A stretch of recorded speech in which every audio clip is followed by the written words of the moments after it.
ప్రియమైన వారలారా, యేసు నామమున మీకు నా శుభాకాంక్షలు. ఎలా ఉన్నారు? బావున్నారా? ఈ అద్భుతమైన సమయములో వెనక ఒక అందమైన పావురము దిగుచున్నట్లు ఒక దృశ్యమును చూస్తున్నారు కదా.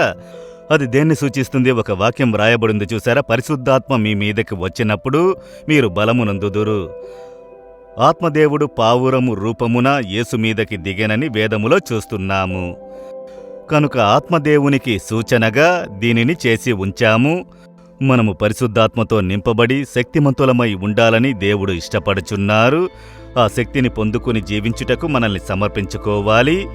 సరే, ఈ దినము దేవుడేం చెప్పుటకు ఇష్టపడుచున్నారు అని చూశారంటే, మొదటి సమూయేలు 26వ అధ్యాయము 25వ వచనములో ఒక మనుష్యుడు ఒక మనిషిని గురించి చెప్పిన మాట ఏం చెప్తున్నారో చూడండి. నీవు ఆశీర్వాదము పొందుదువుగాక, నీవు ఘనకార్యములను పూనుకొని విజయమునందుదువుగాక అని చెప్పబడినది.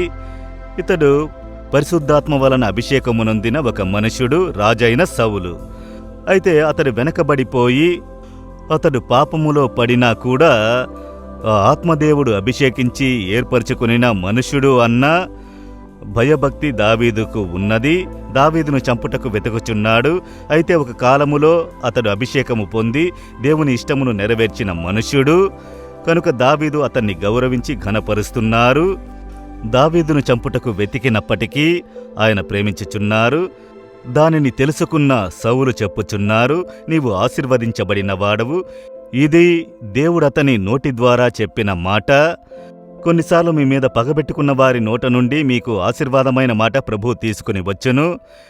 మీ మీద పగబెట్టుకుని మిమ్మల్ని నాశనం చేయాలనుకుంటారు కదా, వాళ్ల ద్వారానే ప్రభువు మీకు ఆశీర్వాదమైన మాటను తీసుకుని వస్తారు, దాన్ని నెరవేర్చెదరు.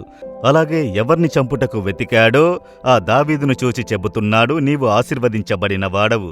ఎందుకంటే అతని అంతరంగ మనసునకు తెలుసు, ఆ ఆత్మలో తెలుసు, ఇతను ఆశీర్వదించబడినవాడు, యెహోవా అతన్ని ఆశీర్వదించాడు అని.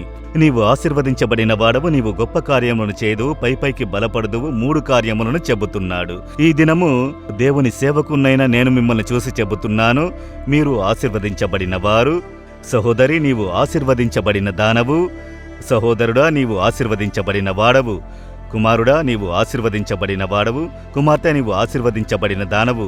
ఎందుకంటే యేసుని ప్రేమిస్తున్నారు, ఆయన మీద ప్రేమ కలిగి ఉన్నారు, ఆయన్ని విశ్వసిస్తున్నారు. తప్పక మీరు ఆశీర్వదించబడిన వారు. ఏ ఆశీర్వాదము లేదు అని అనుకుంటున్నారా?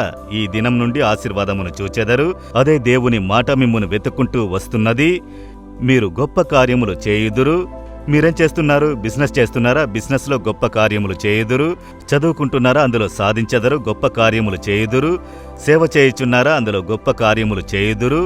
ఎందుకంటే దేవుడు గొప్పవారు, గొప్ప కార్యములను చేయుదురు. ప్రభు గొప్ప కార్యములను చేయువారు. కనుక మీలో ఉన్న దేవుడు గొప్ప కార్యములు చేయువారైనందున మీ ద్వారా ఆయన గొప్ప కార్యములు చేయుదురు. దీన్ని విశ్వసించుడి. దేవా, నేను ఆశీర్వదించబడిన వాడను అన్నది విశ్వసించుచున్నాను అని చెప్పండి. నేను యేసు నామములో గొప్ప కార్యములు చేయుదును, నేను దాన్ని విశ్వసించుచున్నాను అని చెప్పండి. పైపైకి బలపడుదువు, మళ్ళీ ఆశీర్వదించబడుదురు, బలము పొందుచూ ఉందురు, కృషించి పోరు, విస్తరించెదరు. ఇది దేవుడు మీకిచ్చే మాట. ఈ 3 మాటల్ని మనసులో ఉంచుకుని దేవుని స్తుతించుడి.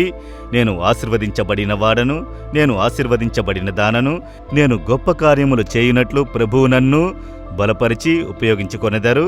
నేను పైపైకి బలపడుదును, ఆశీర్వదించబడెదను. ఈ ఆశీర్వాదము మనకు ఇచ్చుటకు ఆయన శిలువలో మరణించి పునరుద్ధానుడైనాడు. దాన్ని విశ్వసించి ఆ వాగ్దానమును స్వతంత్రించుకుంటే చాలు. ఆ ఆశీర్వాదము మీరు చూచెదరు. ఇప్పుడు మనం చెప్పబోతున్నాం. విశ్వాసముతో హృదయంలో చేపెట్టుకుని చెప్పండి. నిజమైన హృదయముతో చెప్పండి. యేసు నామములో నేను ఆశీర్వదించబడిన వాడను. యేసు నామములో నేను ఆశీర్వదించబడిన దానను. నేను గొప్ప కార్యములు యేసు నామమున చేయుదును. నేను పైపైకి బలపడుదును, ఆశీర్వదించబడుదును, హెచ్చింపబడుదును. యేసుక్రీస్తు నామమున ఈ ఆశీర్వాదములు స్వతంత్రించుకొందును. Amen, amen.